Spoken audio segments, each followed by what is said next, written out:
Saison, le podcast du théâtre Antoine Vitez, scène d'Ivry. Bonjour. Dans Saison, aujourd'hui, nous allons à la rencontre d'Émilie Paillard, qui joue en ce moment La plume et le fusil, mise en scène par Mirabel Rousseau.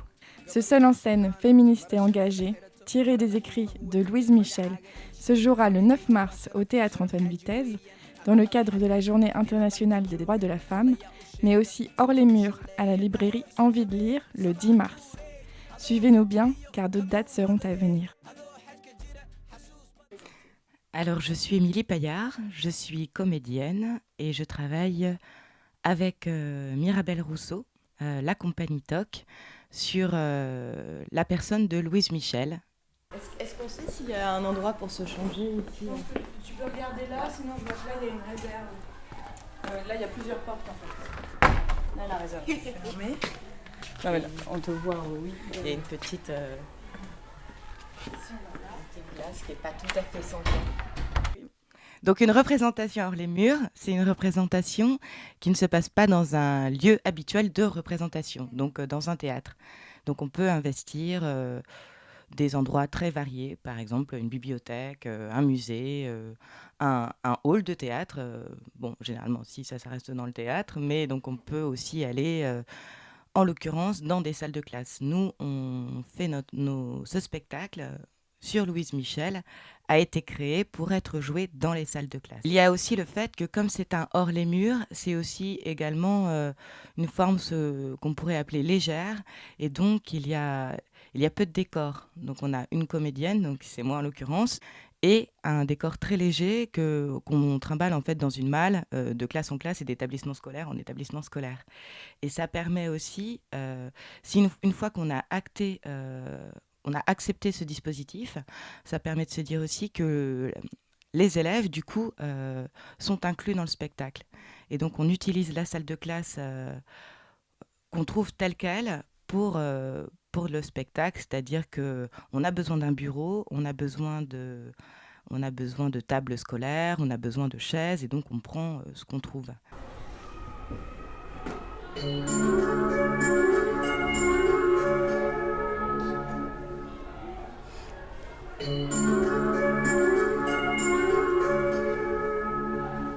Ça se précise un peu.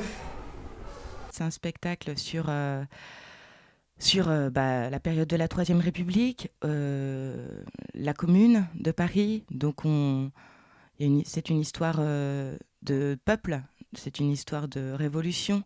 Et Louise Michel prend les armes, elle combat aux côtés de ses camarades. Et donc les élèves sont tour à tour le peuple, les communards, les Versaillais, le gouvernement. Donc le dispositif, il est fait de telle manière que moi, je peux circuler dans des rangées, c'est-à-dire à travers les tables, et je peux faire aussi le tour de la classe. C'est-à-dire que le spectacle se joue partout dans la salle de classe. La mousse a effacé leur nom sur les dalles du cimetière. Le vieux château a été renversé. Mais je revois encore le nid de mon enfance. Dans la vieille ruine de Broncourt, Haute-Marne, où je suis née. Broncourt, c'est au versant de la montagne, entre la forêt et la plaine. On y entend hurler les loups, mais on n'y voit pas égorger les agneaux. C'est un texte qui a été élaboré à partir des écrits de Louise Michel. Donc, on est parti de la Commune et des mémoires de Louise Michel.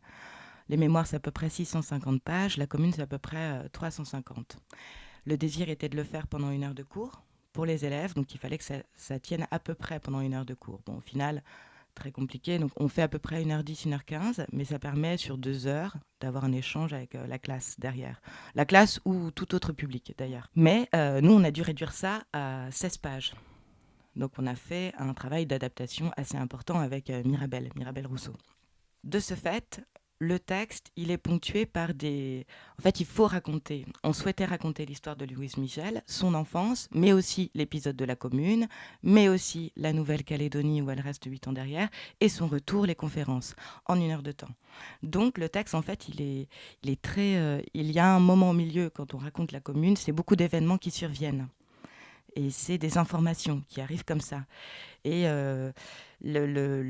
l'histoire dans l'interprétation de ce texte, c'est de ne pas faire en sorte que ce soit trop informatif pour le public.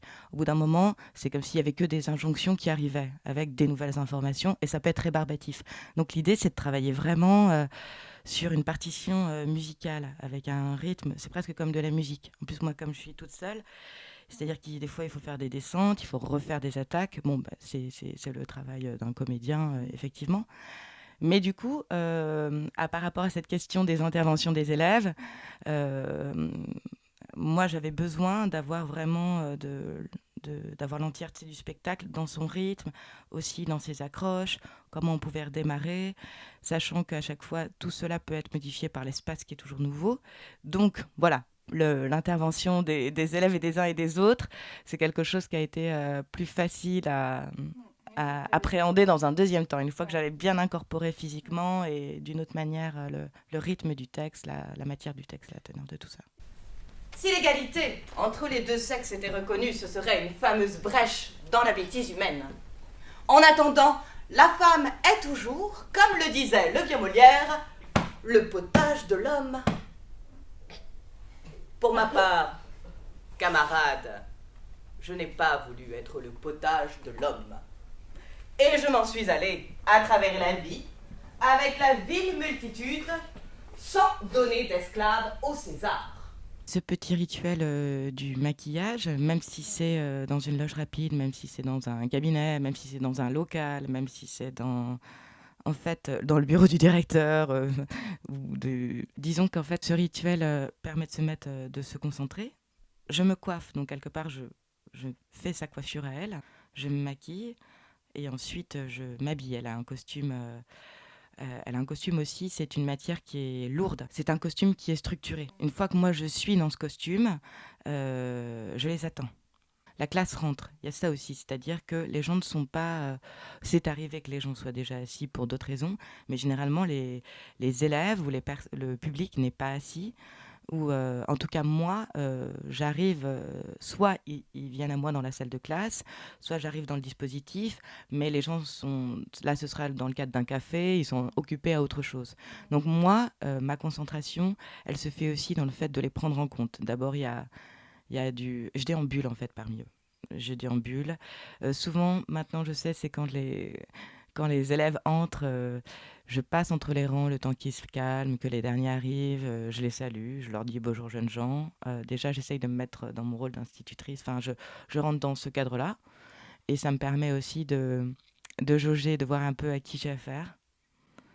Est-ce qu'ils sont très énervés, très excités? Est-ce qu'ils sont plutôt calmes? Est-ce qu'ils sont... C'est pas un combat, mais si, il y a une sorte de combat qui se met... Enfin, il faut être très très vite au taquet. Il y eut un grand cri dans la foule. Une clameur monta jusqu'au ciel comme semée dans le vent. Vive la République! La République, c'était comme une vision de rêve. Elle allait donc venir. Les sabres des sergents de ville volent en l'air.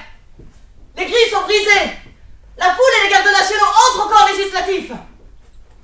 Ceux qui sont entrés jettent par les fenêtres des papiers sur lesquels sont les noms proposés des membres du gouvernement provisoire. La foule crie « Transport !» J'ai lu les correspondances de Louise Michel et de Victor Hugo. Donc Louise Michel, il y a un petit livre comme ça qui est extrêmement petit, extrêmement court et que j'ai trouvé très intéressant pour comprendre davantage Louise Michel. J'avais lu les mémoires, donc son enfance, sa jeunesse, comment elle raconte les mémoires. Et ce petit texte également avec les correspondances avec Victor Hugo, c'est quelque chose qui m'a touchée parce qu'on voit, donc il y a des textes qu'elle écrit quand elle est très jeune, quand elle a à peu près 13 ans. Elle commence très tôt à lui adresser des lettres. et on voit quelle était sa situation de petite fille, puis plus tard de jeune femme. Et elle lui écrit vraiment comme un confident. Donc au départ, elle ne pense pas qu'il lui répondra. Et elle lui écrit vraiment comme... c'est la personne à qui elle livre toutes ses réflexions, ses tristesses, ses pensées, les traîtrises qu'on peut lui faire dans le village. Donc Louise Michel est une enfant, c'est une bâtarde. Donc c'est la fille de la bonne et du châtelain, ou peut-être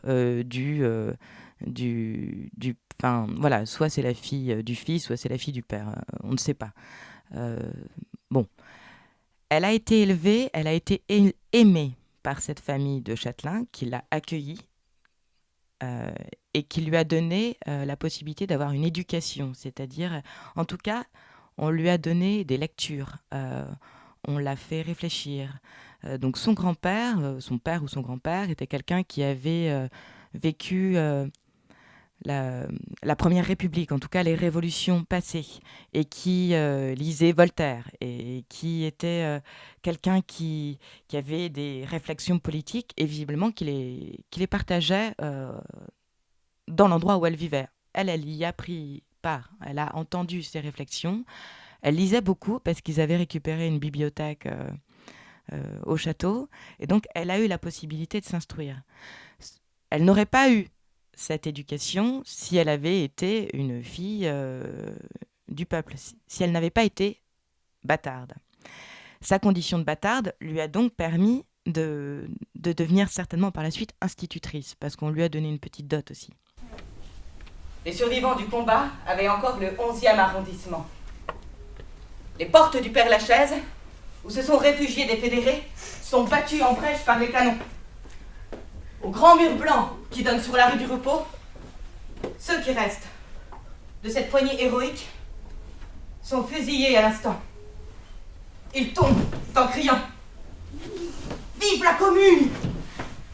Et moi, ce que j'ai lu, c'est qu'elle se renferme en fait dans sa bulle. C'est quelqu'un qui a énormément d'imagination, qui est extrêmement fantaisiste, qui a un caractère très enlevé, qui est très intelligente, intuitive, qui est rigolote, qui fait des blagues, qui est fantasque et qui en même temps est déterminée, a une détermination, est têtue. Et en fait, très très vite, elle est curieuse de tout. Mais ce que je lis aussi, c'est qu'elle se met dans sa bulle pour faire ses expériences. Elle fait de la musique, mais elle dit qu'elle est seule en fait dans sa tourelle à faire sa musique. Elle le fait toujours en rapport avec les adultes, donc en provocation par rapport aux adultes. On sent que c'est une enfant qui est très en relation avec les adultes. Mais moi, ce que j'ai surtout compris, c'est cet endroit de solitude et de combat personnel et d'affirmation personnelle en permanence.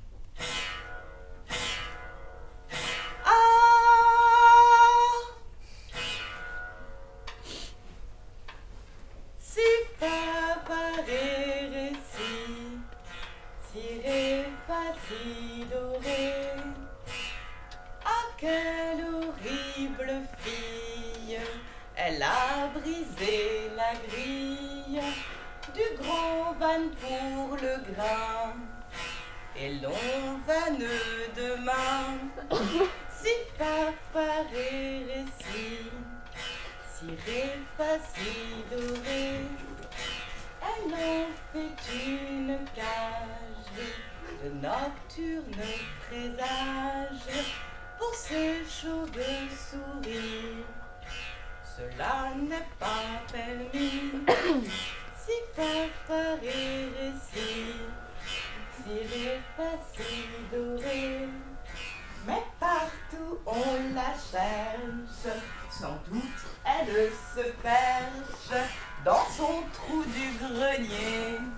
Allons la corriger. Si papa ré, si ré, fa, si, do, ré. Appelons sa grand-mère, appelons son grand-père. Mais comment la punir? Il faut bien t'en finir. Si papa ré, si ré, fa, si, do, ré. Je n'étais pas là à l'époque, mais je pense qu'on a besoin, dans des moments difficiles et dans des moments en fait où il faut être déterminé, d'avoir également des personnes qui sont capables d'avoir une parole chaleureuse et une parole qui... Je pense que c'était une sacrée oratrice et je pense qu'elle avait la capacité aussi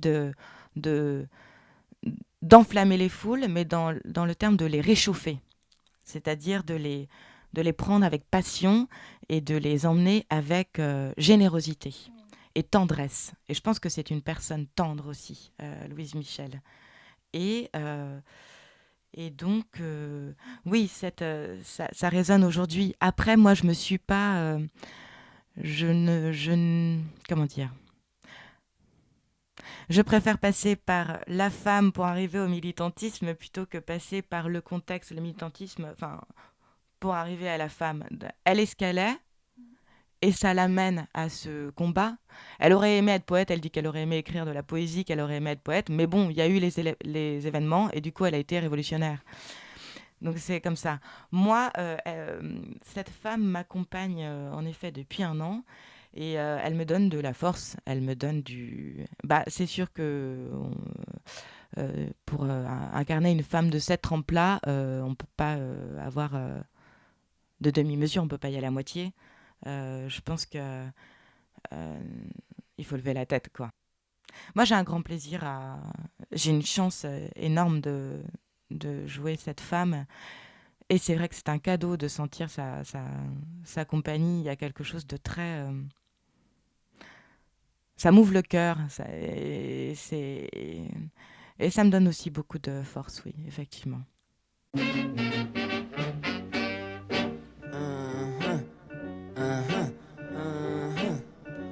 Merci à toutes et à tous pour votre écoute. Et un grand merci à Émilie Payard pour s'être prêtée au jeu. Je vous rappelle les dates, le 9 mars au Théâtre Antoine Vitez et le 10 mars à la librairie Envie de lire. C'est gratuit, mais pensez à réserver. À bientôt pour un prochain épisode de Saison, le podcast du Théâtre Antoine Vitez, Scène d'Ivry.